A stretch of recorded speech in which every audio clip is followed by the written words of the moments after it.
This is Spiritual Life LLC.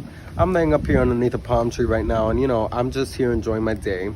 But of course, I got basically harassed with the energies of Kevin Samuels passing, because everybody is so caught up now with the Met Gala, and they're not really doing the correlations between Kevin Samuels and the Met Gala.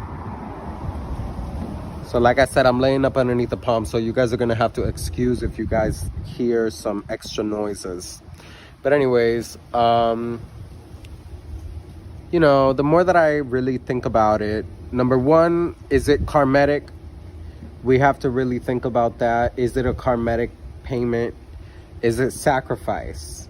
There's different energies to think about when we think about the whole energy of Kevin Samuels, because it's very interesting how now the energies are almost opening up instead of closing down. So it's almost as if he was a sacrifice to sort of bring in the bigger picture, whatever that is.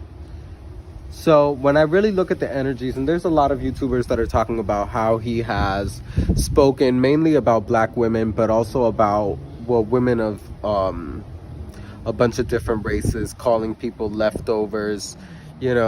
I think it's just very unfortunate, the place that we've gotten to as a society, where people are accepting that form of, degradation. It's degrading, and people accept it. People speak this type of way, and nowadays it's like no one cares. No one's gonna speak up, no one's gonna stand up, no one's gonna say anything. But that's because you guys are nothing but a bunch of punk bitches, and y'all just want to sit up and say it's love and light. We need to have everything be in love and in light. So in other news, because I'm sick and tired of talking about this Kevin Samuels guy, I don't want to give him any more fame than what he already has. I want to talk about some of these followers that I get on Instagram that start communicating with me underneath my reels and start to talk to me about their perspective on things. I've gotten multiple communications from individuals on Instagram which basically they disagree with my perspective. But the bottom line is that my perspective is not the most important perspective, nor is theirs. There's all kinds of perspectives now. We got all kinds of perspectives inside of this world. And so when we really think about the energies that be, we cannot get caught up in, oh, is your perspective correct? Is my perspective correct? It's all about understanding, and the fact that people have different understandings of things. So what you may deem to be successful, I may not deem to be successful. What the next person may deem to be successful, maybe I do deem to be successful. So it's all about perspective. When people say, oh, let's shift our perspective, no. You shift your perspective, but you want to come up in here and shift my perspective, even though I don't want to shift my perspective. And if you guys need help shifting your perspective, you want some mental health shit, you need to go see a therapist. You don't need to be talking to nobody else about this. Okay? So, unless it's a spiritual advisor and it's somebody that's guiding you. Okay? But the bottom line is that nowadays within the whole spiritual community, it's all about shifting your perspective and seeing things differently. But why should you see things differently? Nowadays, everybody keeps you underneath this whole illusionary energy, and it's a facade. And it's basically just a whole fantasy energy of fairy tale and bullshit and rainbows.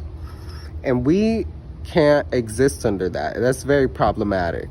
The whole novelty energy of spirituality nowadays is very, very problematic, because I get all kinds of people, and yes, I do read cards, but I don't read cards the way that, all of you tarot people read cards. I don't know who told you that everything has to have a dictionary definition, but it's basically about what it means to you. What does that mean to you? Okay, what does the card mean to you?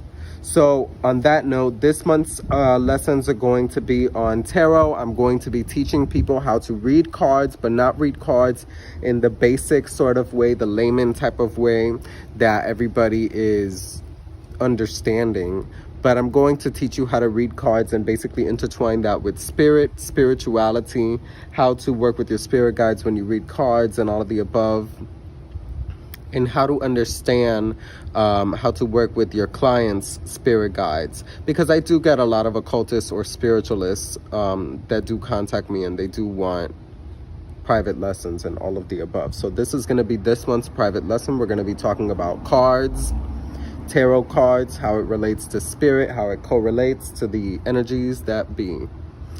To wrap everything up, I just want to say, guys, let's move on from the whole Kevin Samuels thing, because this is nothing but a sacrifice for the whole Met Gala. And I don't want to get too caught up in the whole energies of Kevin Samuels right now, because like I said, it's nothing but a sacrifice, and the energies are opening up, they're not closing. Okay, so this is Spiritual Life LLC. If you guys want any monthly lessons or, you know, whatever, go to spirituallife.shop. And of course, you guys can expect the podcast at the end of the month. Spiritual Life out.